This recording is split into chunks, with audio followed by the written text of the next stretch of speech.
You good? It is 7:01, and I'd like to make a motion to open the meeting. So moved. Second. All in favor? Aye. Three of us. John? Unmute yourself, John. John, you're on mute.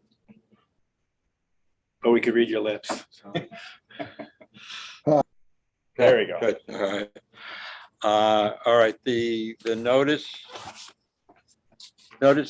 is hereby given that the Board of Zoning Appeals of the Village of Tuxedo Park will hold a public hearing on Wednesday, August 2nd, 2023 at 7 p.m. at the Village Hall located at 80 Laurelard Road, Tuxedo Park, New York, 10987, to hear the application of Sophia Deliner, tax map number 104-1-11.1, 66 Summit Road, Tuxedo Park, New York, seeking relief from Village Code 100-21 driveways where no driveway shall be constructed closer to 10 feet to any adjacent lot line or intersection, and spot grades shall not exceed 10%.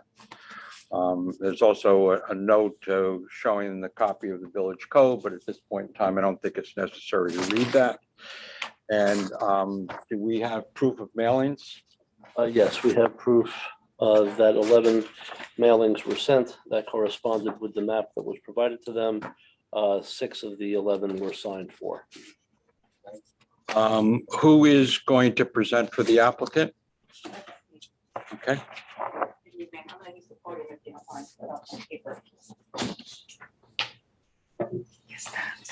evening, I'm Bernadette Condon, Plumber, Composite Can on behalf of the applicant, Sophia Delana. As you indicated, this is a request, it's a simple request for an area variance for a small portion of a proposed new driveway that would cut into East Summit Road. Ms. Delana's address is 66 Summit Road, and her current driveway, the entrance to her property is approached through West Summit Road. Back in September,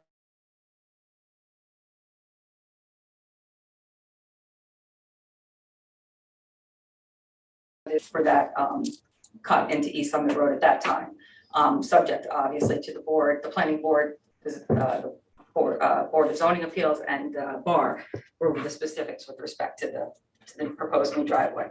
The variance really only that we're seeking really only affects a small portion of the new driveway, and that's right at the entrance of East Summit Road. I know that some of the board members visited the property.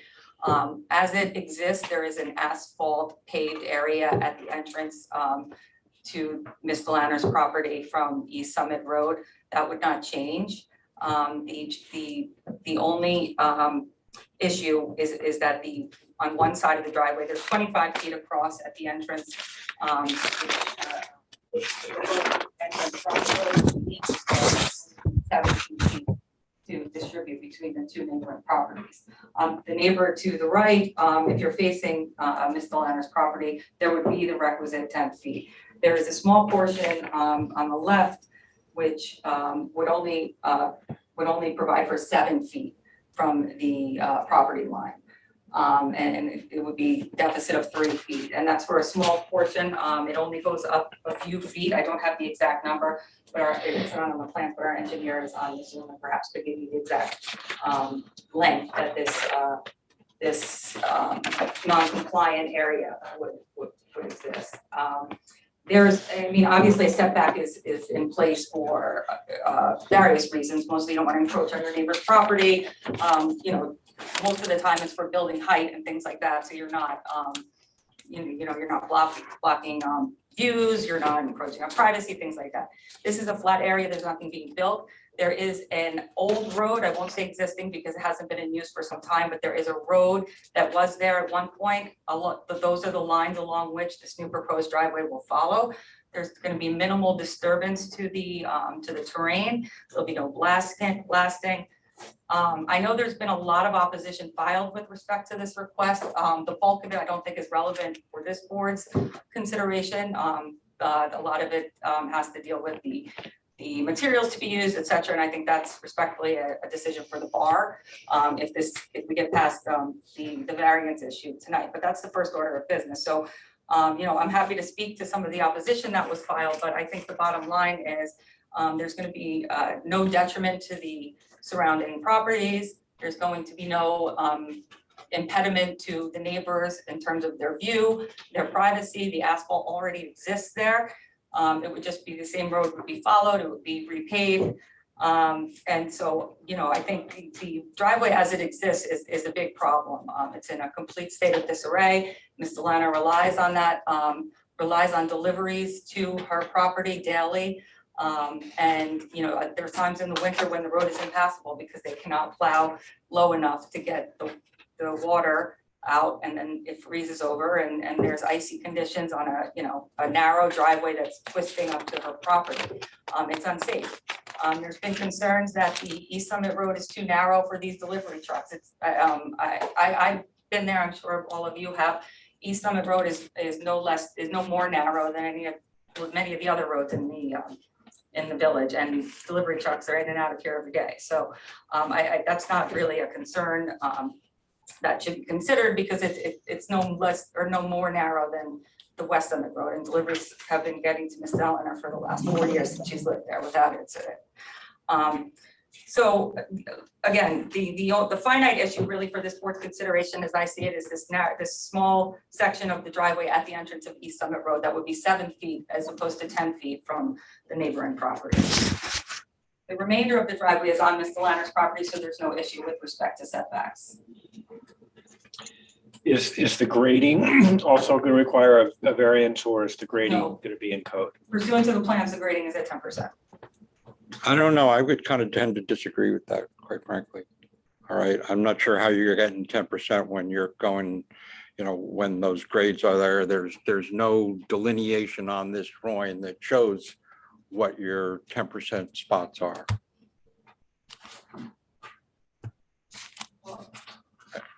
And I will defer to Mr. Lawrence, who's on the Zoom, but I did see the 10% on here. I'm just trying to look. well, he has a note about the 10%, okay? But it just says adjust the grades in the field to achieve a 10% slope. But he doesn't show that he's hitting that 10%. And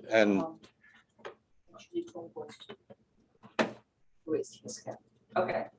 Well, go ahead, and then I'll respond. Are you finished? no, I just said there's not, they're really not showing the 10% grades on this, right? And that's not, we're not requesting a variance for that, because according to the engineers, they can, do field work to achieve that 10% grade. That's not a request that's being made here. Well, it really is something for us to consider if we're looking at the variance. And then, did Tom want to say something? I Yeah. didn't see his hand raised. Yeah. The engineering firm. How can we? He has his hand up. Yeah.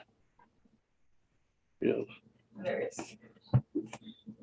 Good evening, everyone. I'm actually not the engineer for the project. Our engineer, Mr. Lemansky, is currently stuck in what we all refer to as the beloved flow of summer here in East Hampton. And he's just trying to get home. He should be on board with us in moments, and if the board would do us the courtesy of circling back to have Mr. Lemansky clarify the grading question, we would be most appreciative.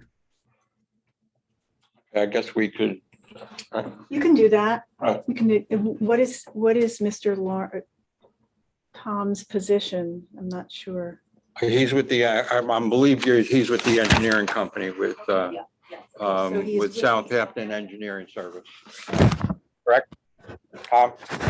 Respectfully, no, I'm actually employed by a general contractor who works with Sophia's family here on the east end of Long Island. So here is a courtesy to the family, as it were. Okay, so you were not with the engineering company at this point. No, sir.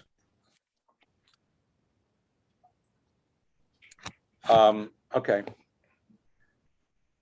Now, and also when looking at this, I mean, obviously, the 8 foot, you have an 8 foot driveway coming into it, but it's, kind of somewhat convoluted in that you have a 45-degree cut to get to the 8 feet. And then you're going into a 12-foot driveway. All right. And, the reality is that, you're not going to drive 8 feet and cut over like this and then drive like that. So it's, it's a little bit convoluted of a way to enter the driveway.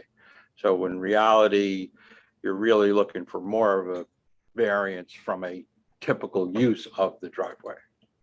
Oh, I don't know that it would be a typical use of the driveway. I mean, you're entering from the road. And it's, I mean, it is angled, but there's plenty of entrances to driveways that are angled. The area right beyond that entrance is Mr. Leonard's property. So, I don't see how there's a change in use. I think this is a strictly an area variance with respect to the setback. I don't see a change in use at all. I mean, it's still a driveway. I don't think that was, I don't think you intended to suggest there was a change of use. Excuse me? I don't think you intended to suggest that this was a change of use. No, I wasn't. Oh, okay. No, I wasn't. I was just saying, I'm not saying it's a change of use. I'm just saying that that the way they're coming into it is just atypical of how you would enter the driveway. So basically, if I may interfere, so the right side upon the entry is going to be a straight line. Right. The left side is going to be angled and then develop into the 12-foot. So you could actually keep just going straight and maybe autocorrect a little bit for the width, because 8-foot driveway is kind of like not that comfortable, but it's possible to navigate back and forth. Well, not for trucks, but. For the trucks actually as well, because in some places, my current driveway is not much wider than 8 feet. Actually, in some places, I think it's even narrower, especially when you're going up and down. It's less than 10 feet, and the trucks are easily navigated. And the trucks are actually, according to the information that was provided here, are not an everyday occurrence on my property. Okay. So, Engineers available now. yeah, you engineers, just locked on. Steven is here. It's right behind. Hi, good evening. Sorry I'm late. There were questions that were brought up about, you have a note about adjusting grades in the field to achieve 10% slope as required. I kind of put a scale onto, your distances, and it's going to be difficult. Well, the lower section is almost completely flat. Right. Well, that's not the problem. And so that could be raised to when we come around the corner to achieve that slope. The slope is definitely achievable. Okay. Now, also a question I have too is you're showing this as a 1:20 scale. It doesn't scale to that. Do you have a full scale drawing? Well, I'm looking at the drawing here. That's yeah, I have a full scale drawing. Oh, well, I don't know why it wouldn't scale. I mean, it's a computer drawing, so it should be. Well, in other words, then this 1:20 scale isn't correct. Oh, maybe. Could be. What does it scale to?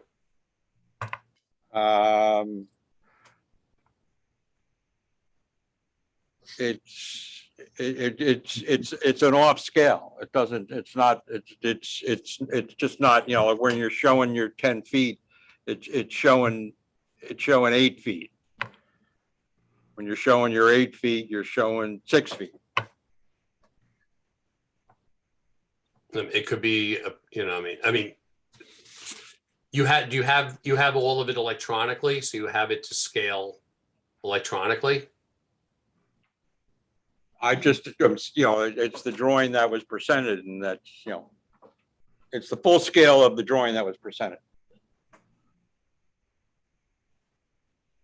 So go by the written dimensions then, and it'll be correct. Okay.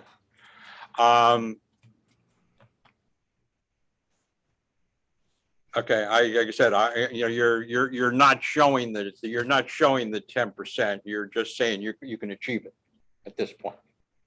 I think it's easily achieved because if you've been to the site, you'll see how it's completely flat on the lower section.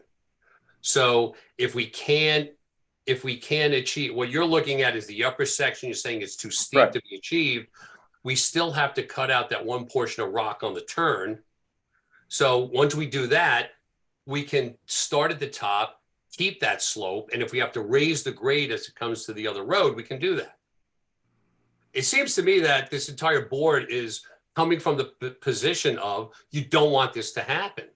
And that's ridiculous. This is on a personal piece of property. It's a driveway. Your concern should be where their driveway meets the road. The slope is Just achievable. suggest to the The slope is engineer, achievable and the slope is achievable.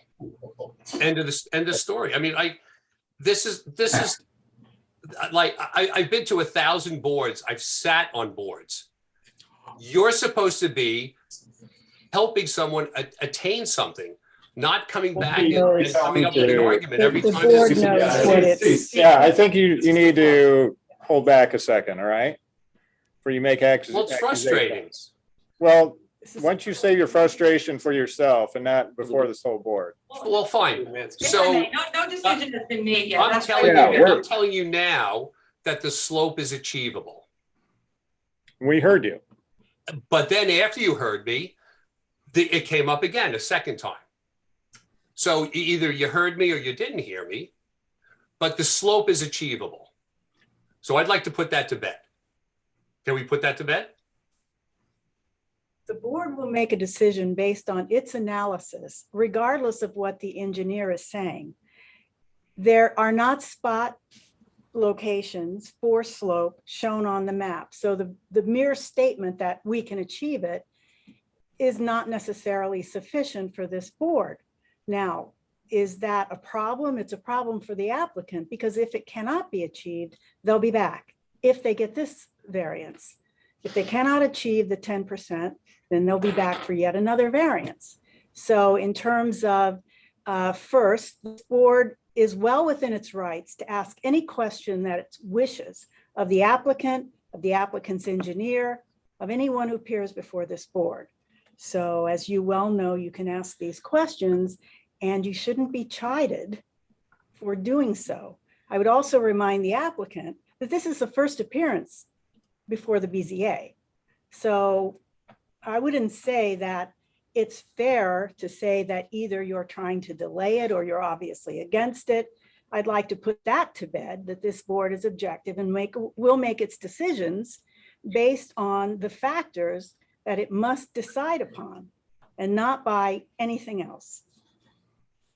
Okay, I agree with that. I apologize. Let's move on. I agree with that.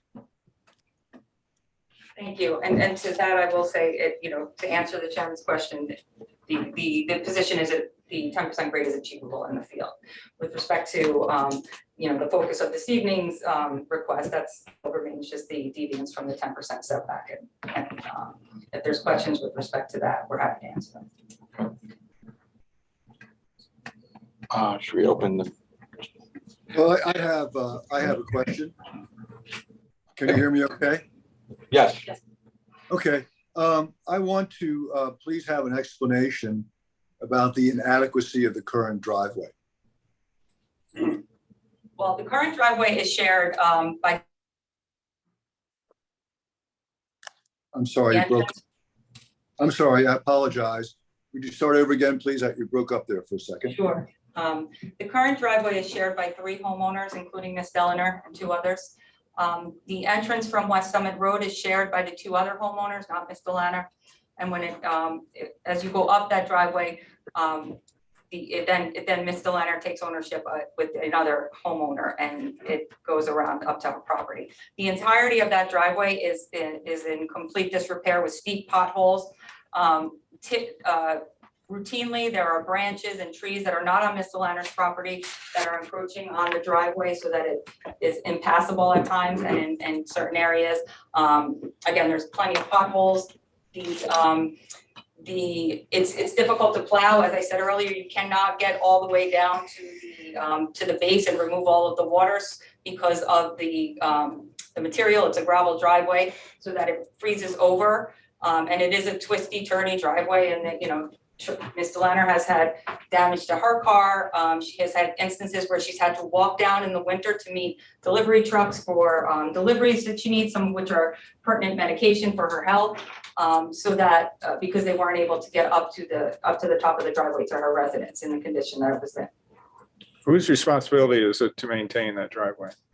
It is a joint responsibility by the co-owners, Mhm. and then the portion that is Ms.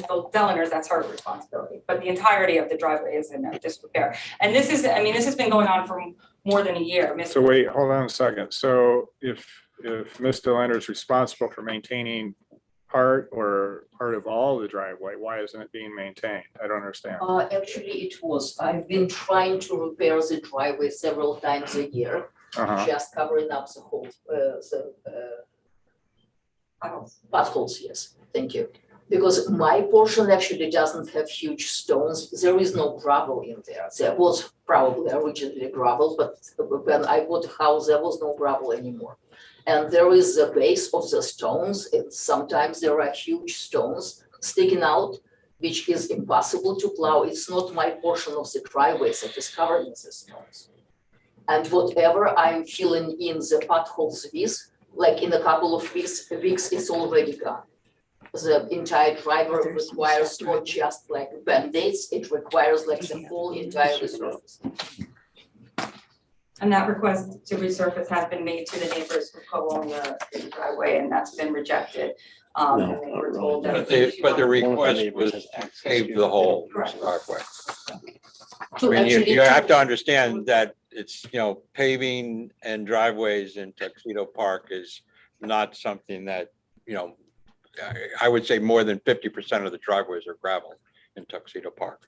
Actually, in my neighborhood, I walked around and out of 24 homes, 19 had an asphalted driveway. Mine's gravel. No, actually, no. A couple maybe had gravel before and they're just rough surfaces. One house has brick, one house has some sort of a pavers, and that's about it. So I want to go And back actually, to, But you can maintain a gravel driveway if you go through the trouble to maintain. Yeah, but only my part, and I've been trying to do it. And when I turned to the neighbors, there were some requests that I actually cannot fulfill. And one of the neighbors actually flatly refused for me to give me permission to fix the driveway. And the question was not so much about asphalting it as fixing it so it would be possible. So I would not be, it's like last winter, it was only probably like 3 days because it was warm winter when the surface was iced and it was fine. But the winter before that, I was stranded in my home for weeks. Again, no deliveries, no emergency services would get to me, and I couldn't get out. That's the condition of the driveway, and nobody wants to plow it. I have one guy who charges me arm and a leg, and he's constantly complaining that he is breaking his plow on the stones. I haven't had that problem, and I know that there's a lot of people that don't. If you can maintain a gravel driveway. Well, it sounds to me like part of the issue is that you're sharing a driveway with a couple other homeowners and it's become difficult to maintain a driveway because of that relationship, if I understand you correctly. Okay. And I think also the other two houses have other means of entering besides that driveway. In fact, the driveway is really not used by the other two owners as opposed to. Actually, it was partially used by one. Okay, partially used by one, but who has other options and not used at all by the other. Whereas Miss Delanner is the only way she can get in and out. Right. Okay. the other question I have relates to appropriate setbacks.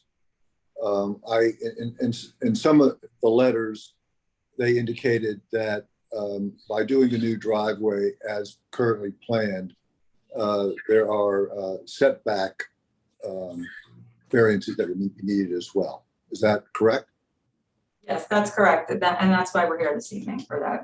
I think that's the only variance that's being Right, that's the requested. only variant. No, but I thought that was just around the entrance piece as opposed to, I thought the length of the driveway also had issues. Am I incorrect in No, that? Only couple of feet at the very, very entrance.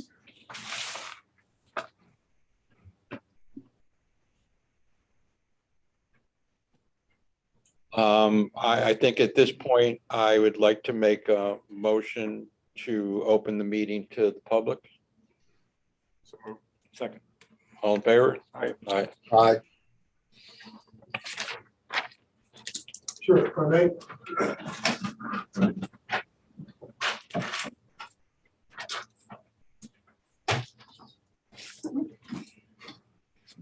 Good evening and thank you for your time. I'm Dennis Lynch, the attorney for Claudio. He would be here tonight, but he's in Italy. His father died and he's may call in. The only thing worse than hearing one attorney at a late night volunteer meeting is hearing two. So I'll keep it very short. Ahead. This is the first application appearance. There's issues that need to be looked at, particularly with regard to the chairperson's comment about the grades. And by the way, I've been to 1,000 land use board meetings in my career. I've never heard an engineer lecture a board what they should be doing and that they should be helping the applicant. I think it's totally outrageous, but let's put that aside. There's a reason not to rush tonight. It's a legal reason, and it could put you in jeopardy personally. I think your counsel for the village will know that as long as a land use board acts in a discretionary fashion, you have no personal liability. But the applicant has put before you an environmental assessment form that is false. The environmental assessment form indicates, and it's right on the form itself, it indicates that, and let me just quote it, it's number 2, does the proposed action require a permit approval or funding from any other governmental agency? I think John Ludwig will tell you that there is pending before the planning board right now a site plan application. And if you were to take any final action tonight to approve this, you would be acting outside of your discretion because you have 2 involved agencies. I'm not here to tell you the law. Your attorney will tell you what the law is on that, but you'll learn something about coordinated review, lead agency notice, et cetera, et cetera. So if you take action tonight, you're exposed to personal liability, in my humble opinion. I'm the person that probably the only one who ever appeared before you that can say I was one and collected $8 million from a board that did not act in a discretionary fashion. And the town had to pay $8 million. That was much time McKinney. So there's a good legal reason why you should have this particular issue looked at very carefully. Both your code, your village code, and also particularly I'll cite your village code, which you know by heart. It's chapter 100-47, the last subparagraph G. It has certain requirements about, you can't create a hazard to the health. It's got to be safe. That's also in village law, section 417B. It talks about safety. You have them here before you. You're all volunteers. I'll be done in about 45 seconds. But my client has given to you, I think, clear information what the safety issues are. And the issue about not cooperating for this particular, one of the board members' questions was basically, why can't everybody get together? I mean, we're prepared to sit down with this applicant, go over what has to be done, if anything. But, one of the grounds that you can't get a variance is if it's a self-created hardship. And this is the epitome of a self-created hardship. Had this particular person just done what she was supposed to have done, shared in the expenses, we wouldn't be here today. So I would urge you, not to take any action tonight, to get that 10%, issue resolved unequivocally, because I don't think you want to come back for another application. To answer the questions about the shared responsibility, we'll submit affidavits saying that we will contribute to the shared issues, and also have your counsel take a look at the issue I raised about the coordinated review with the planning board. But the records reflect my client gave us a substantial submission, raised all the points you have to look at. I'm not going to burden you with going through it. I know you'll look at it or have looked at it. I want to thank you for your time, but I will be here if you have any questions right now or anytime thereafter.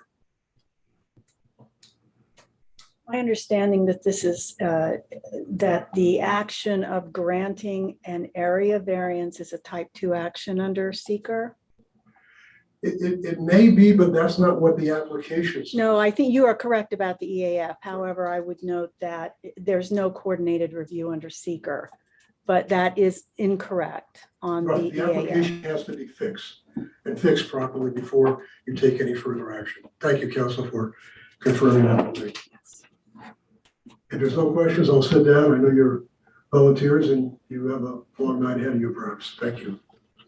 May I briefly respond to that? With respect to the EAF, it's no secret that this is the only application that's pending before the planning board is this driveway application. There's no other site plan application, and we were, I get remanded, for lack of a better word, from the planning board to you to obtain a variance before they could proceed. So if I may make a motion to amend that EAF tonight to indicate that that is the only application pending before the planning board, and we can submit that in writing, immediately after this meeting. But I will submit that is in fact true, that that's the site plan that is pending. That's the only one. With respect to a self-created harm, that is wholly untrue. As I was responding to your question earlier, Ms. Deliner has tried for more than a year to work with her neighbors to fix this problem. And she was met with reluctance and an outright refusal. And she was told if she wanted to fix the driveway, she would have to pay for it herself. So this was her only option. This was not the initial fix that she had in mind. This is after a year of trying to come up with a plausible solution to the existing driveway. Is there any of this in writing? So it's not, Yes, there are, Yeah, yes. and actually, at the very beginning, I was not even asking money from any of the neighbors. I was willing to pay for the entire fixing, whatever is necessary. We have in writing that we're prepared to contribute equitably, just so you know that. The issue before this board is whether or not is not whether the neighbors can come to an agreement. The issue before this board is whether to grant the variance.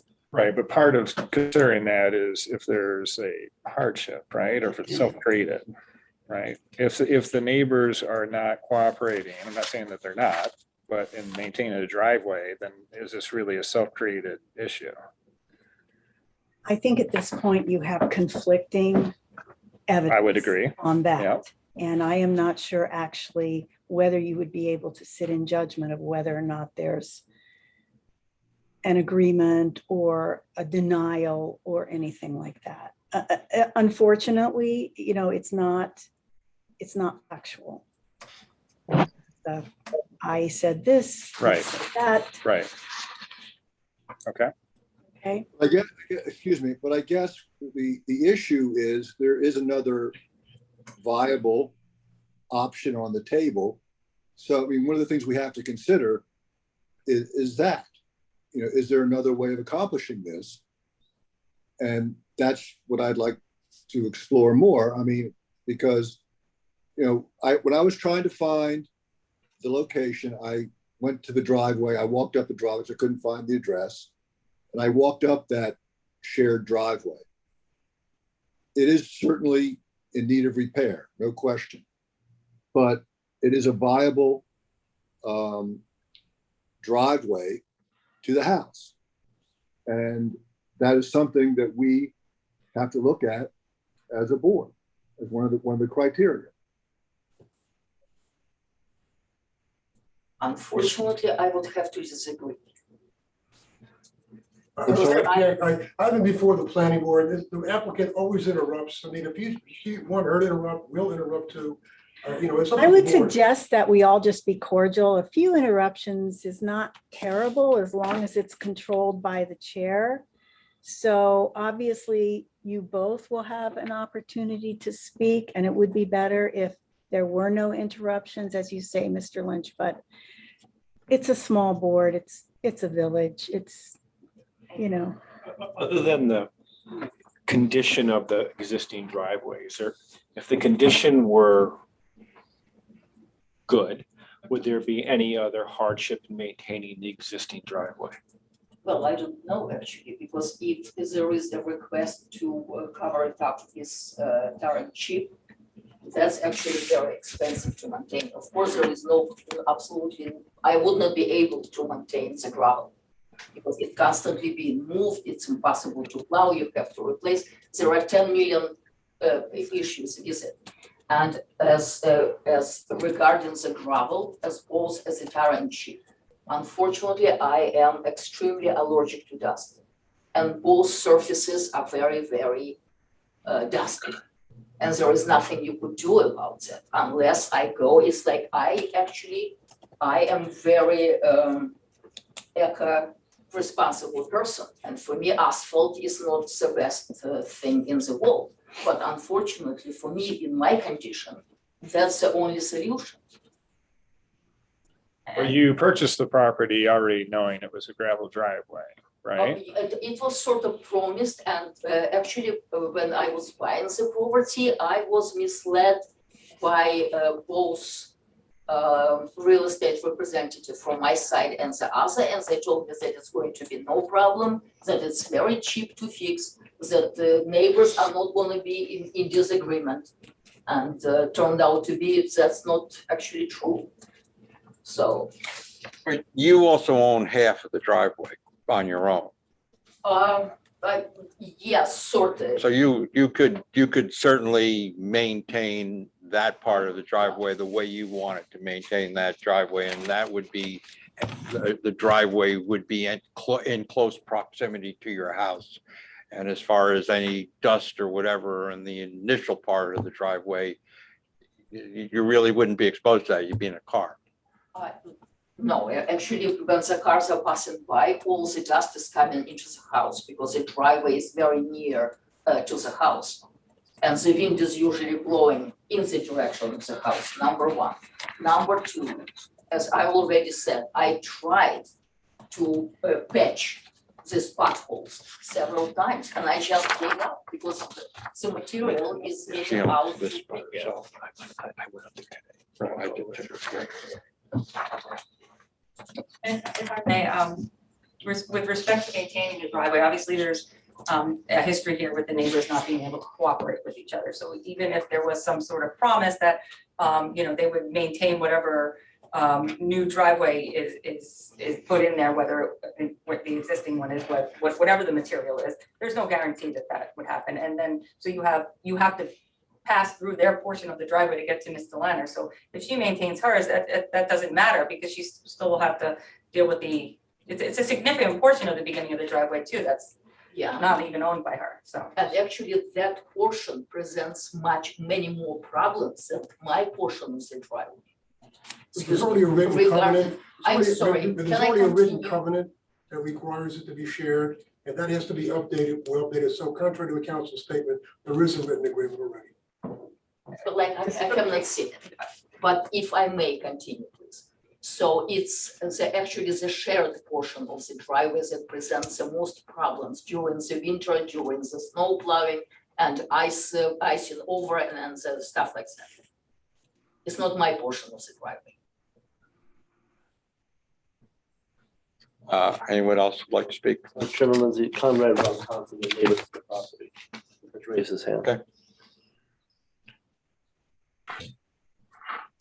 Good evening, everyone. Conrad Roncati, 76 Summit Road. I logged on this evening thinking that I would simply listen and watch, but I've been shocked, frankly, by what I've heard this evening. I believe the woman who spoke first, I couldn't hear her name, is an attorney. She started out describing the application and then seemingly provided engineering testimony, not simply referencing the application or what the engineer had determined, but actually trying to convey to the board engineering tenets and engineering information, which I find highly inappropriate. That's information that should come from an engineer. Then the engineer got on and acted like a lawyer, telling the board what they should and shouldn't do. We seem to have a switching of roles here. I've reviewed this engineer's drawings. I'm a licensed architect in 17 states, including New York. By my calculations, the average grade across this driveway exceeds 12% as proposed. There are areas that exceed 20% by scaled calculation. I don't have his CAD file, so I'm scaling off a drawing. I don't think 10% is plausible. For me, and just to be candid, to have this neighbor access her house from another direction would suit me just fine. Less traffic by me. You would expect that I would be the one standing up and saying, I support this, get their driveway access and use off my property. I don't want to see cars, let them come in the other way. However, this evening, there's been a lot of discussion about me, a lot of falsehoods, a lot of fabrications, embellishments. I never said that I wouldn't cooperate. I was asked if I would contribute to an asphalt driveway, and I said no. I use this driveway. I drive on it frequently. I'll be driving on it tomorrow and Friday. I don't have any issues with the driveway. It's not in a horrible state of disrepair. That is a dramatic overstatement. I did say to the applicant's attorney, a gentleman, I don't remember his name, a year ago, that I thought the driveway was okay. I have a gravel driveway on the other side. I use that one also to access garages. I plow my gravel driveway with no problem. I own gravel driveways at other properties I own that get paved, that get plowed also, all with no issue. What I said to the applicant's attorney last year was that if the applicant wanted to make repairs above and beyond what I thought would be necessary, I would fully support that, but I wasn't going to contribute to a paved driveway, an asphalt paved driveway. I don't appreciate what's being said about me, what I've said, my attitude, my position. It's all incorrect, all invalid, all fantastical, and perhaps being presented to this board in order to paint a picture that doesn't exist. This is, as the other attorney mentioned, a self-created hardship. I have no problem with continued access and common use of that driveway. And for the record, about 150 feet of the driveway off Summit Road is not the applicant's property. The driveway is on property half owned by me and half owned or controlled by an entity, I understand, by Mr. Gazzini. Ms. Deliner's, if I'm pronouncing that name, property starts about 150 feet up from that. And at that point, the driveway is fully on her property. So the area that we're talking about, that I'm specifically involved with, is about 150 feet. If the town engineer were to go out and take a look at that road and felt that repairs, driveway rather, were necessary, there's an easement that goes back to the date of the original subdivision that allows for restricted access by that house. And I'm happy to work with the applicant to make repairs to this driveway. Lastly, I have seen photographs of the applicant's yard up and around their house. The yard was entirely covered with gravel. So I don't understand this commentary about being allergic to dust and gravel when she's literally paved her entire yard with gravel, getting rid of all of the grass. And I'd like to know if that was subject to a board or town approval. May I answer the gravel? One last note I took, two notes. There was a comment about tree branches overhanging the driveway. There are no tree branches overhanging the driveway.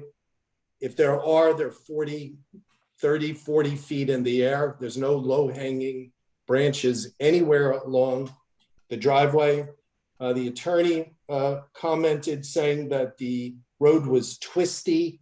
It's not twisty, that's a gentle curve around a radius. It's not a twisty driveway, certainly not on my section. I also don't understand the attorney's reference to water in the winter. How you remove water in the winter, it sounds nonsensical. You plow gravel driveways just like you plow other roads. You can certainly maintain a gravel driveway. Even on other projects I've worked on in Tuxedo Park, I've been asked to incorporate gravel over asphalt for that very reason, permeability, water and drainage, etc.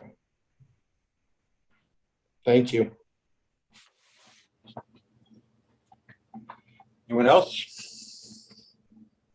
Rhonda, Okay. Should I go stand there or whatever stand? makes you comfortable. I'll stand right here. So Scott Van Berg, who is the immediate neighbor on East Summit Road, 80 Summit Road, is away on a business trip and has asked me to read his letter.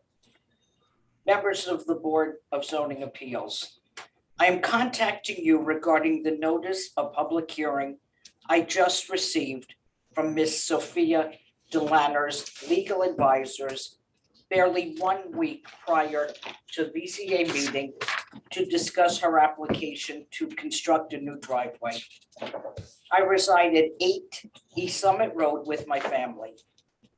I am very concerned about the potential for increased traffic, particularly commercial traffic on East Summit Road, and the associated risk of physical harm to my family and to my property. East Summit Road is a steep, narrow road that has a completely blind turn between my parking area and my garage. There is no way to see around the turn in either direction. In addition, between my home and the Guazzoni home, the road steepens and narrows. The road is bounded on one side by a stone retaining wall, and on the other side has a steep cliff-like drop-off with no guardrail. I don't believe a car and a delivery truck could safely pass each other on the road without potentially damaging the wall or risking going off this road and cliff. The physical limitations of East Summit Road create numerous risks and physical dangers for my family from increased traffic. I would point out that in Ms. Delanner's original application, she referenced the need for home deliveries. I can't think of anything more dangerous than a commercial vehicle in a rush to make its next delivery, speeding around the blind curve and running into another vehicle, likely mine, or a pedestrian. Furthermore, if a truck is going up the hill past my home and encounters a vehicle descending the hill, there is nowhere for them to pass. The likely result is that the vehicle going up the hill will back down into my property to allow the other vehicle to pass. Again, putting at risk my parked vehicles, pets, and family members. I would also point out there is no street lighting in the area, further increasing the risk. The Delanner Statement of Hardship dated June 5th from Lum, Drasco, and Positan states on the top of page 3, quote, The new driveway as proposed will in no way impact the character of the neighborhood, adversely affect any physical or environmental conditions, or otherwise result in a detriment to the health, safety, and/or welfare of the neighborhood, end of quote. This statement is false. I believe increased traffic on East Summit Road is a significant and real risk to the physical safety of my family and for potential damage to our home and property. I don't see anything in the Delanner submissions that addresses these risks, how they could be mitigated or potential liability. The BZA needs to investigate these risks before considering the Delanner application. There is an obvious alternative to building a new driveway and increasing the traffic on East Summit Road with all of its risks. Ms. Delanner can continue to use the existing driveway, which was there when she bought the house. Signed, Scott Van Berg, 8 East Summit Road.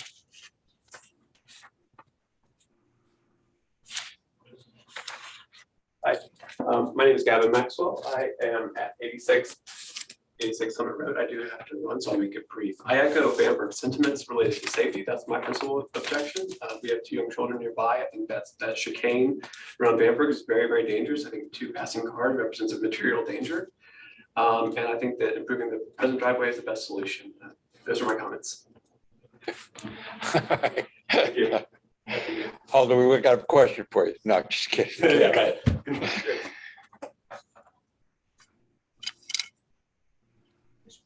I just wanted to address how the proposed road would affect us. I'm not commenting on anything else.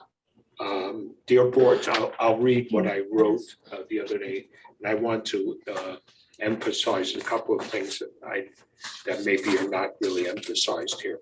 Dear board members of the Tuxedo Park BZA, as a direct neighbor of the applicant's property referenced above, I'm writing in opposition to the proposed driveway for the following reasons. 1, my property and indeed Antio Road will be impacted negatively by the likely runoff and resulting flooding and debris creation and movement from an asphalt paved driveway, given the extremely sharp drop off from the proposed driveway's eastern edge. Several times a week, my wife and I, during the rain, obviously, pick up large branches and rocks that have fallen on Antio Road from the sheer cliff of the land above the road, the land where this proposed driveway is planned. A destabilization of this land would surely result in even more constant obstacles on Antio Road.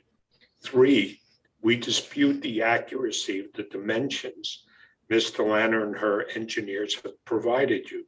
It seems impossible that in this very narrow strip of land on the edge of a steep cliff, a regulation-sized driveway can be squeezed in while adhering to the required distance from our property line, and this is what I want to emphasize, and providing some sort of safety barrier. Just, I want to add at this point, it's over 100-foot sheer drop, and I'm afraid to drive that, and I've been driving, 50 years. So there would have to be, I think, for safety reasons, boulders or some sort of barrier, which will definitely impact the dimensions that are referred to. You can draw a line on a map, but it means nothing in the real world if you have to put barriers there. Okay. A site visit by yourselves will confirm the actual lack of the required setback from my property line, and blasting of rock on the other side of the proposed driveway will certainly be required. 4, the variances requested by the applicant in order to create this paved road are substantial, and the resulting work will disturb the peace and tranquility we presently enjoy. 5, headlights from approaching vehicles on the road. And we heard tonight it's going to be all day, numerous times a day, will be constantly shining directly into my all glass walled living room, especially in wintertime. And this will be extremely annoying and value diminishing to my home. I'm happy to discuss any of these points further if you'd like more explanation. Naturally, wanting to be a good neighbor, I am loath to complain about a neighbor's plans for their own property. But in this case, I really see no need for this proposed second access road that will be detrimental to me, given the applicant's perfectly adequate existing road, which has been in use for many decades. Thank you very much for your attention, Susan.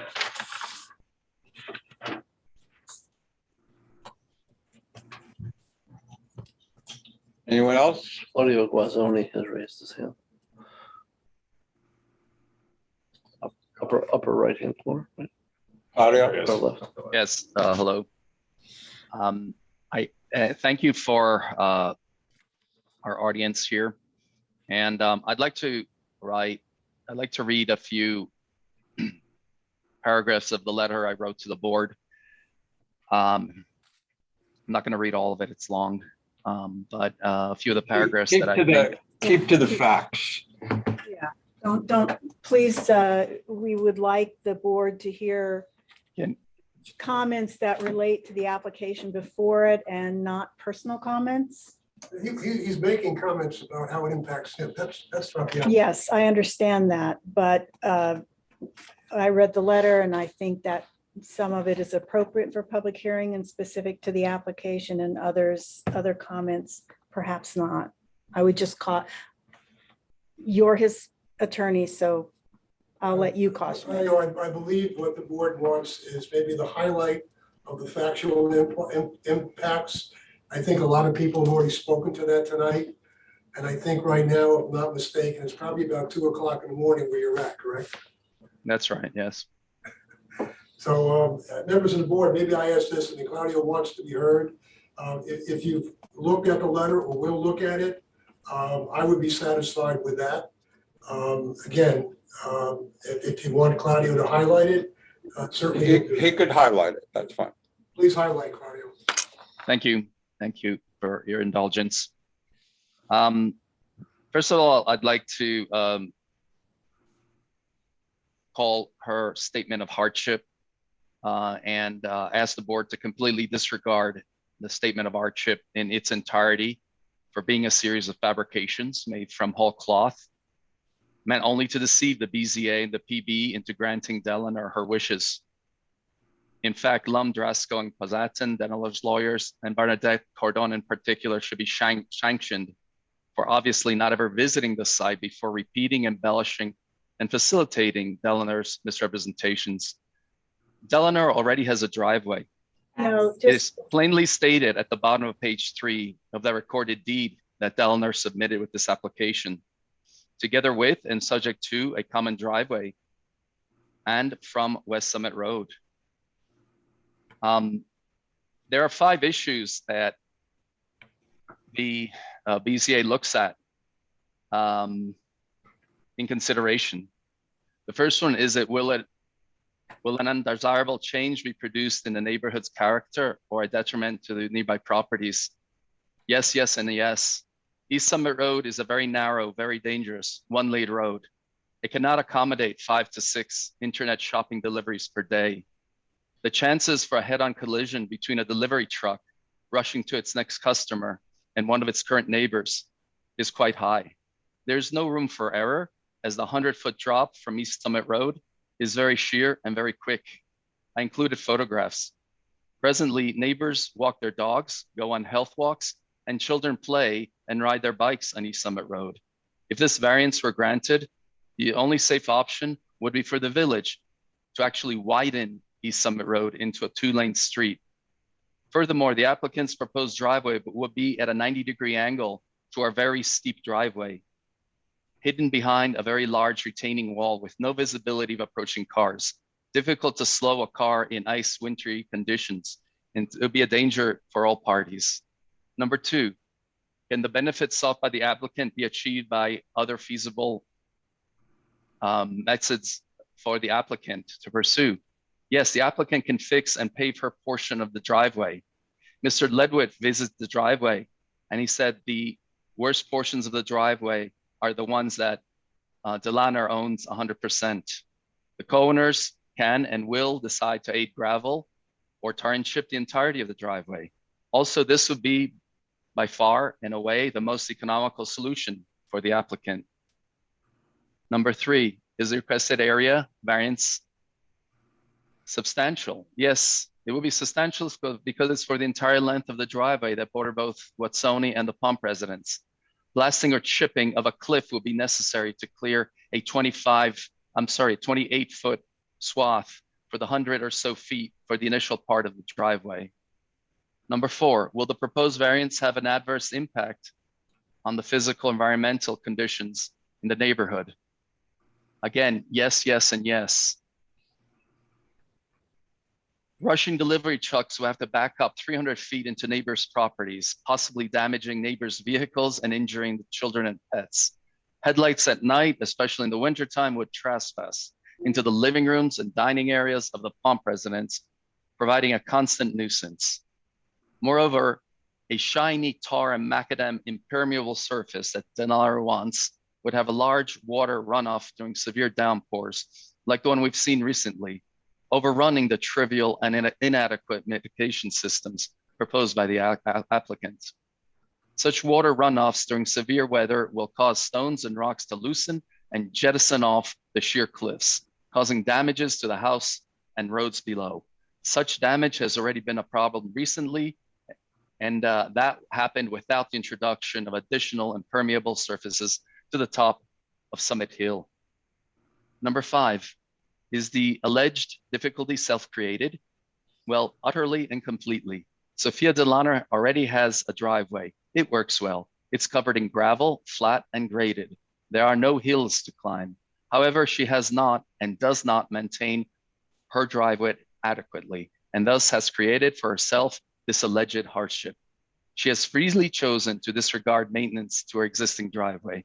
The wish for an additional driveway is capricious in nature and should be recognized as such by the board. And then number six, it's a restriction on a deed. Ms. Dina Steele was the owner of the Denali property when the thin strip of paper road was added to their parcel through a private purchase from the village of Tuxedo Park.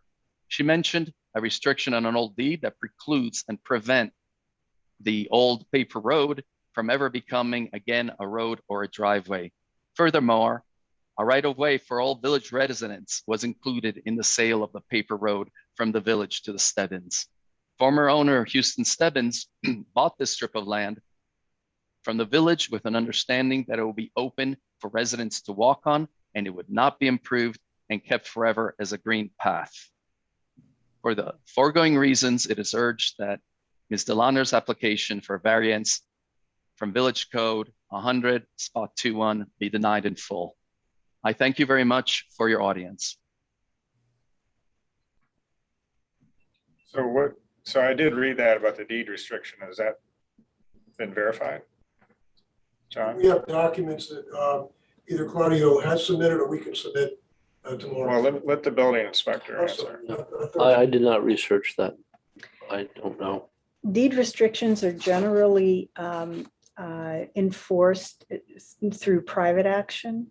Now, I don't know to what extent the village might be involved in that, but. But is this all a moot point if it does in fact say it can't be a driveway? It could be used as a driveway. I think that question would have to be researched, and I'm not sure that question is something that this board needs to consider. If you wish, though, Well, how can we grant a variance for a driveway if it's not even allowed? because deed restrictions are by their nature civil actions and enforced by those that they benefit. That's not the BZA. It may be other neighbors. It may be the village of Tuxedo Park. So that question likely should have been raised to the village board before, as I understand that they granted approval to allow her to tie into that. But how do you submit an application if there's, the deed restriction has to affect the application? No? Again, I can't speak to the provenance of that deed restriction or the research. If it's in, there may be other issues related to that deed restriction. So I can't really speak to that, but I can only say the general rule is deed restrictions are not enforced by boards. They're generally, unless the board has an interest in it. In this case, the only interest I can think of would be the Village of Tuxedo Park.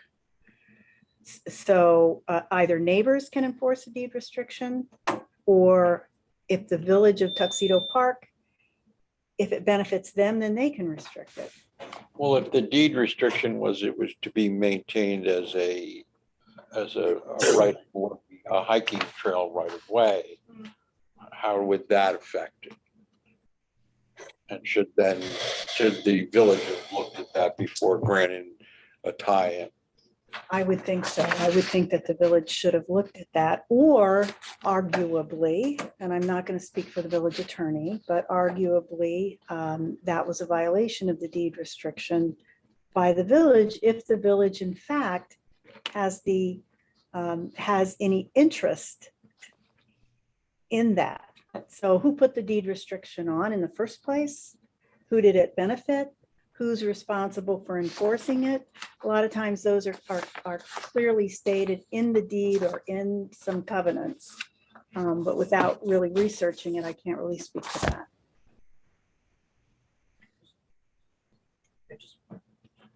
So I had a conversation with Dina Steele. Dina Steele and her husband Houston Steppens owned that house and property for decades, let's say at least 30 years, using that driveway. And Dina did refer to this deed restriction. Well, there's a document that should be reviewed. I'm just wondering, does this need to get kicked back to the village? Is there a sequence issue? Yeah. Or what's the right sequence? Right. Well, if I may, I mean, as I said, back in September, the village board of trustees heard this application and granted Ms. Dellner permission to cut into that portion of East Summit Road. This issue was never raised, I will tell you that. It's not raised at that hearing. It was not raised in any submissions to the village at that time. To the extent that there may be an issue, which we heard for the first time in Mr.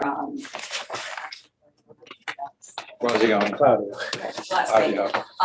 This is the first we're hearing of it. So I think that this board can certainly consider the variance request, which is really why we're here. I mean, a lot of the opposition pertains to the whole application as a whole. And the 3-foot deficit does not affect any of the issues raised by some of the opponents to this application. Well, But I the think- five factors do, okay. Correct, but I think if you're looking at this as just the variance, they don't necessarily impact this board's decision, because one, there is a hardship. We've established that. That's your opinion. Okay, and I understand that, but my position with respect to the variance is I think this board can make a determination based on the criteria and the factors, subject to an additional review by the village if necessary. I mean, this document hasn't surfaced. All we know is that it's been alluded to, that it's out there. Council doesn't have it. Mr. Claudio didn't present it in his submission. So I think this board can probably act tonight, subject to, if they come forth with a document and the village has to revisit it, that's a different issue, but there's no reason to delay this board's decision with respect to the variance. If I may, that's a critical issue. If we rush through it,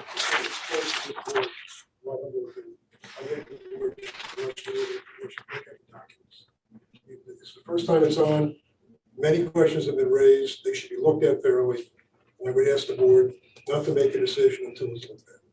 Has the board seen this deed restriction? No, we've only heard of it. And haven't seen it either. I actually spoke with the title company. I didn't do the title work. But again, it's not the burden of the opposition to show in essence what the applicant didn't present. The applicant hid things or put things back to the village board or this board. Now it's before you. Now you have a right to take a look at it. Well, there's an alleged deed restriction, but no one has seen it. No, actually, I'm assuming that during the purchase of the property, there would be some documents. Or when I was receiving a deed and title for the property, there would be some sort of a mention or something attached to it. There was nothing, ever. That's the first time I hear of it. This was raised before the planning. Well, the deeds are recorded in the county, right? County court. We have someone saying that they've seen it, right? Mhm. But they did not present it to this board, or I assume to the village board. Right. So you But don't. we also have the former owner in a discussion with another village individual saying it exists. I understand that, but not that we have to follow the rules of evidence here, but arguably that's hearsay. That's not something that you've heard directly, or that if there is a document and But it's It- easily it's- researched, so it's easily researched, right? I mean, it's at the county, right? The deed. I would assume that covenants have been recorded, and if this board wants to see it, then you should direct the applicant to produce it. And if the applicant can't produce it, then you should direct whoever is saying that they've seen it and they have it to produce it. Do you have it, Mr. Lynch? If I did, I would bring it to you right now. Okay, so again, you've got reference to a document that may or may not exist. I'm not saying it doesn't exist. I'm just saying that it's not in front of you. So why don't we adjourn it to give us, everybody time to take a look and produce it. Either it's there or it's not there. But I would also note to this board that you have a very straightforward question before you, which is to grant the variance or not. And to the extent that even if you see that there is a covenant, I would have to consider whether or not you could deny a permit based upon that. Again, covenants are general, and I would have to look at it. But covenants are generally enforced by those who are who put them in place in the first instance. So a deed restriction or a covenant, you have to look very closely at the language. I have to believe the application is problematic if there is a problem with the deed, right? It has to be. I can only say this, all Okay. right? I've had experience with this at other zoning boards where part of the house was built and in violation of a subdivision covenant, a deed covenant. Mhm. It was all brought to the ZBA, and the ZBA to determine whether or not that portion of the house had to be torn down. Right. And the result was, it wasn't the ZBA's decision because it was a private covenant. The neighbors then went to court, and those who pointed to the covenant prevailed, and part of the house had to be taken down. But it wasn't an issue before the ZBA. Okay, gotcha. So we could, in theory, approve the variance tonight. I'm saying we will. They could build a driveway and then they'd have to remove it potentially. It all depends on what that covenant I says, know that. right? I'm saying theoretically.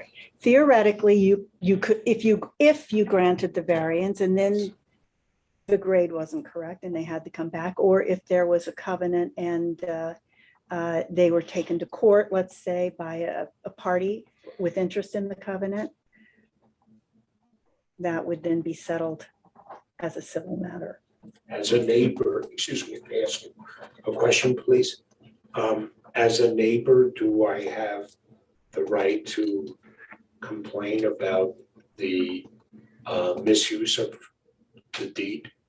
I'm just asking. Yeah, I know. I honestly, I mean, I can't really advise you, but I would simply say that without the language in front of an attorney, I'm not sure what your rights would be or would not be.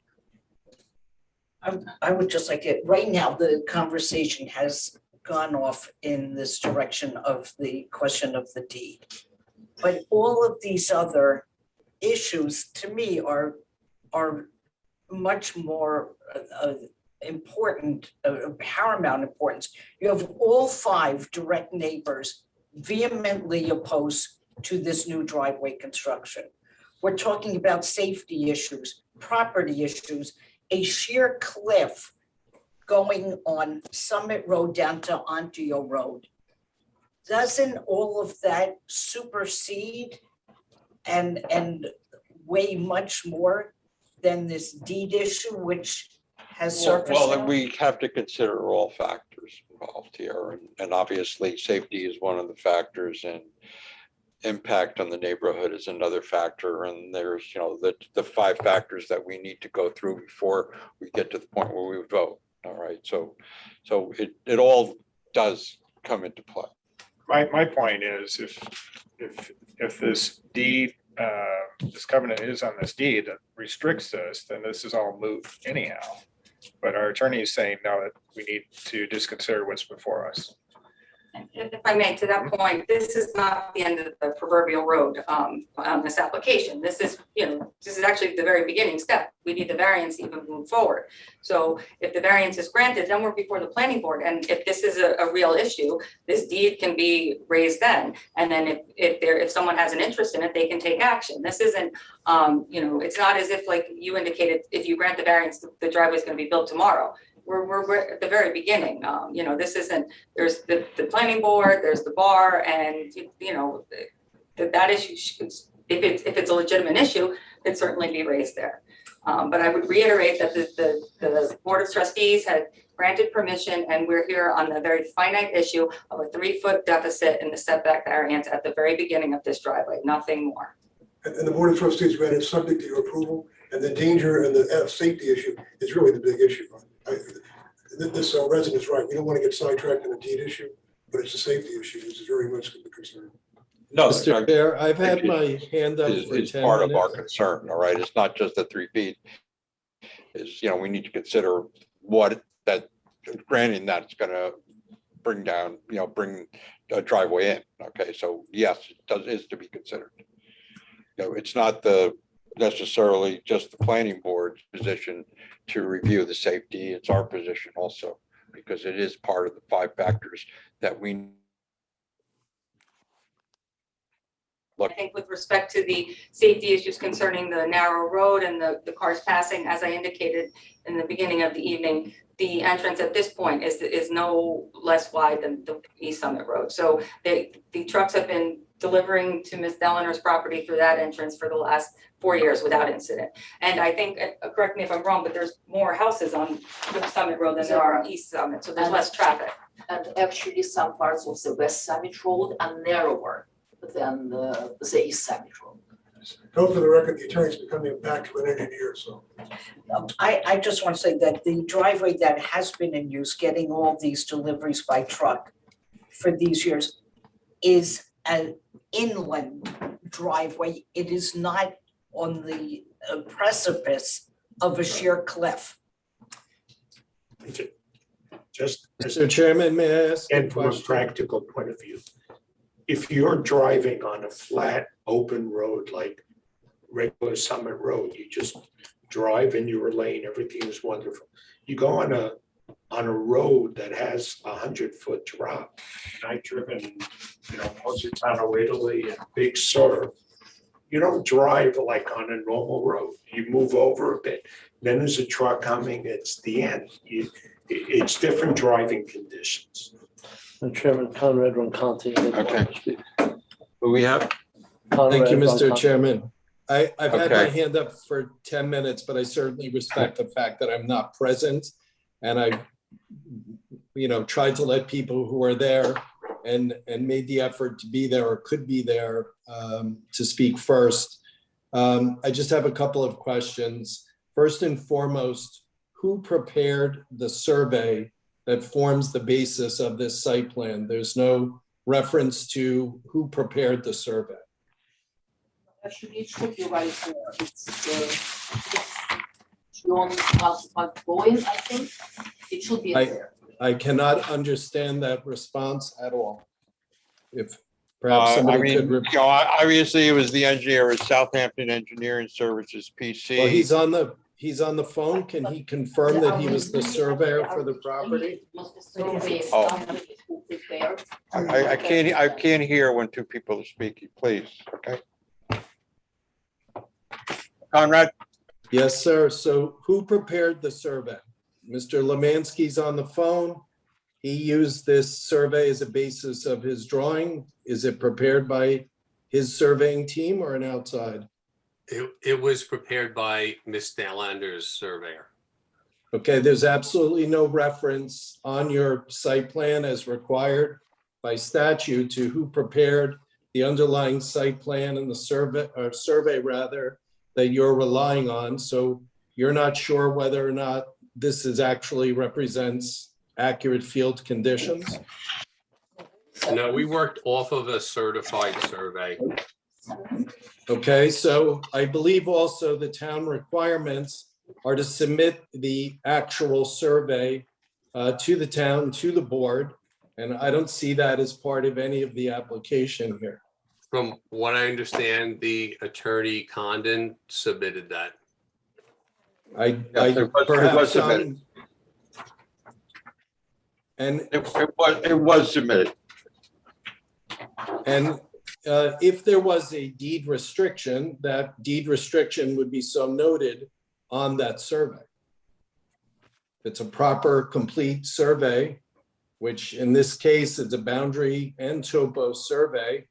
It should include as part of the title work under the normal protocols would include a graphic and written description in reference to a deed and book. But I note that the absence of it deed is also in doesn't prove that there isn't one because there's no reference to the easement over my property either. Check. And Mr. Lemansky, one last thing, Mr. Chair, if I could direct another question. Have you actually been to All this questions site? should be directed to the board. Go. I'm asking the chairman if the engineer has actually been to this site. Yes, I have. Okay, and did you observe the condition of the existing driveway?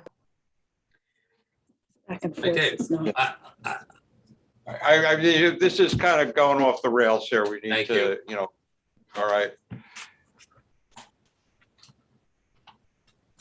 I'm sorry, who said that it's going off the rails?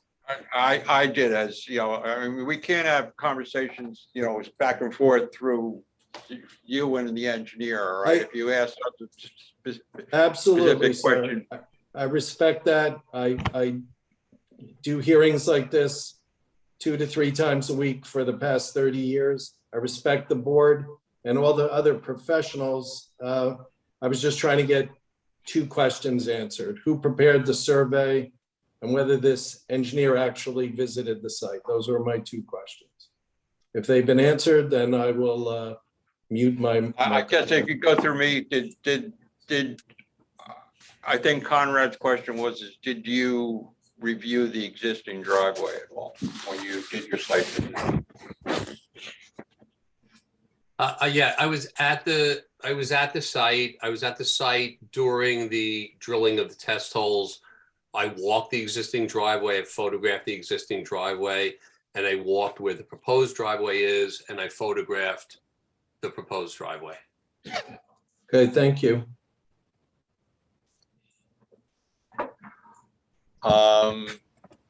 Do we have anyone else with their hand up? Behind me, inside of me, in the audience? Okay. All right, I would like to make a motion to close the public hearing at this point. And then board discussion. All right, I'd like to make a motion to close the public hearing. So moved. Second. Aye. All in favor? Aye. Aye. Board discussion. John, can you mute everybody that's, if they want to raise their hand? They can. On the, Yeah. just so we. Okay. Board discussion. We're put in a very difficult position here.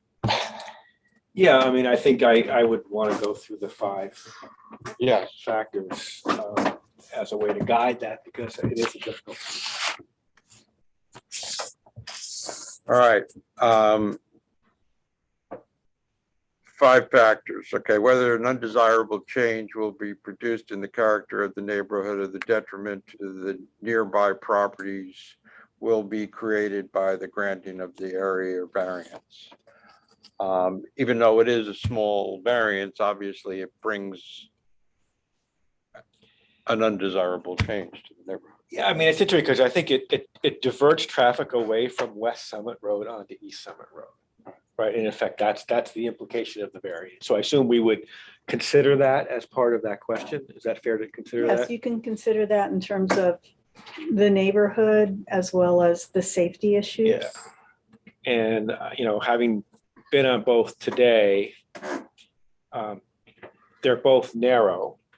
One side does have a precipitous, east definitely has a precipitous drop, which makes it worse. I think for me, the one difference is the one neighbor at 8 East Summit is right there on that curve. So he's actually much more impacted by traffic than in other areas of Summit Road. And having a property on a 1-lane road, by the way, where people have to pull off and get back and forth in another location. The other thing I was thinking about was if 2 cars do come, how far does one have to back up before they can pass? And my sense is because they might run into the same issue today on West Summit, but it would be easier. It's easier on to West Summit navigate than it would be on East Summit. And then there's not the cliff on there. So certainly it would be a detriment to the properties by the granting of the variances. Correction, correct. Yeah, Detriment yeah. to the other properties. Hello, Yes. We got you, John. did you mute me, John? Yeah, we You're need good. you. You're good. I'm good, okay. No, I agree. Certainly, if you're talking about detriment, you're talking about detriment in that whole stretch of East Summit Road, and to a person, they've all outlined factors that indicate it's detrimental. So I believe it is, it's not an optimal solution. All right, whether the benefits sought by applicant can be achieved by some method feasible for the applicant to pursue other than the area variance. Obviously, there is an existing driveway. Obviously, the neighbors seem to want to volunteer to work on the condition of the existing driveway to make it some of these problems that may or may not have existed in the past to be correct. I think the argument that it's not a viable driveway is somewhat countered by the fact that the Stebbins lived there for how many years and Right. somehow managed, right? Yeah, I mean, I would say this is where I do personally have some sympathy for the applicant, and that I walked up and down it today. It would not be position I would want to take my car on a daily basis. I wouldn't, if I had a Jeep, it would be no problem. But and maybe the board doesn't need to consider this, but where my sympathy is if, because of the threat of a variance granting, it causes the neighbors to want to work together and actually solve the problem, that would be great. But if the variance is not granted, and then the neighbors say, well, hell, we never use it, I'm going to let it go to hell. I don't know what the applicant does in that case, but again, maybe the board shouldn't consider that issue. But the driveway could be improved. Yes, absolutely. And there is this concept of a maintenance agreement, right? For shared driveways. I'm asking the attorney You're asking me, about this concept of having a maintenance Yeah. agreement between homeowners. I mean, certainly that's one way to do it. I don't know if there's already a maintenance agreement somewhere along the line that just isn't being lived up to. But of course, it's an agreement. So to your point, if only one person wants to sign it, then it's not an agreement. But yes, that would typically, when you have shared driveways, you have some kind of maintenance agreement. Well, we've had other neighbors make public statements tonight that they would be supportive, I believe that's in the record, of helping maintain it. And I think the board can take all statements at face value.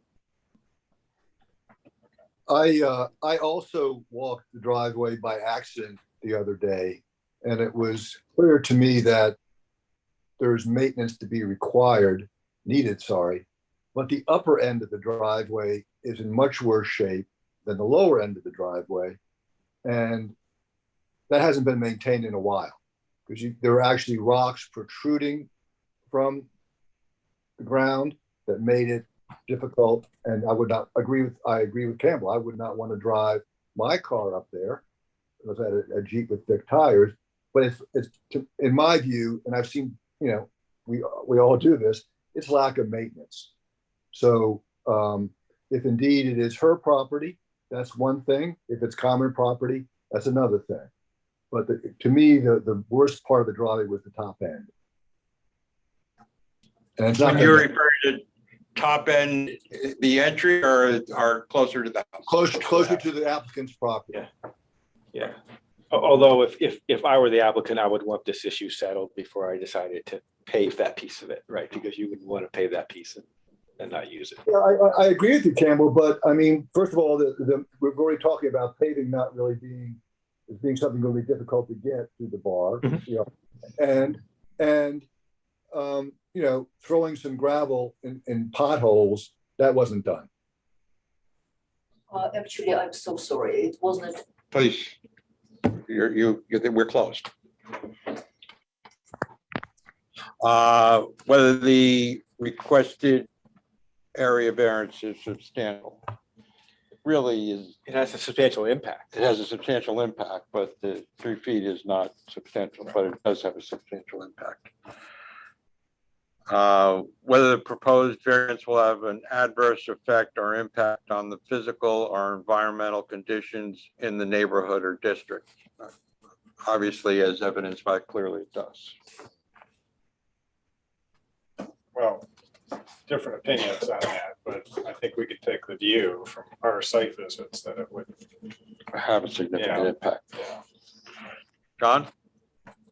Yeah, I agree. Yeah, there will be impact, but any kind of construction of this nature is going to have an impact in terms of, chipping and what have you. So, yes.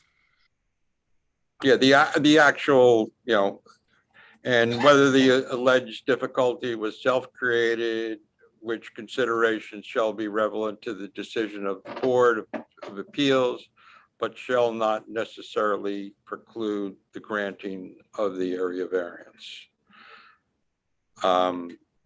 Obviously, it is self-created because there's an existing driveway that is currently in use and has been in use for years.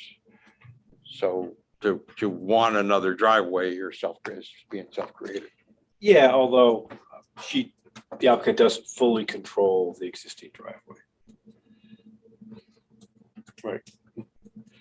Right, but the property was purchased with that understanding. All right. I think everything that comes before us is self-created. Okay, I mean, that's the reality. The question is, I always say, okay, that doesn't preclude us from approving this just because it's self-created, because all of them more or less are.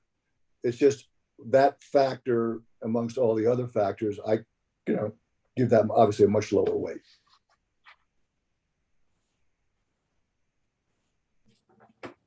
Sorry I interrupted anybody there. I apologize. Are we ready to vote?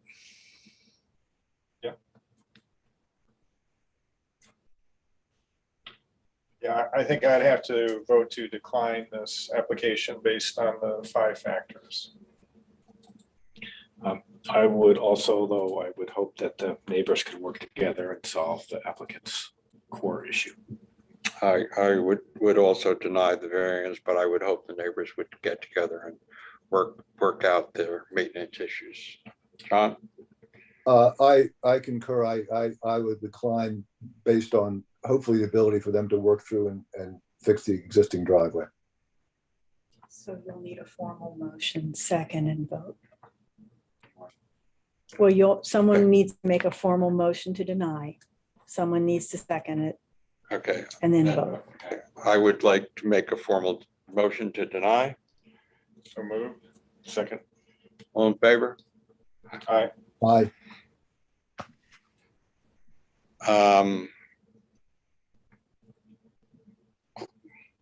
Close this part of the meeting. Yes.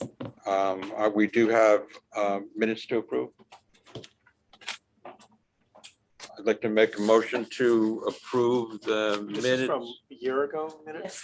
Not quite a year ago, Okay. but almost. August. August 3rd, Okay. 2022.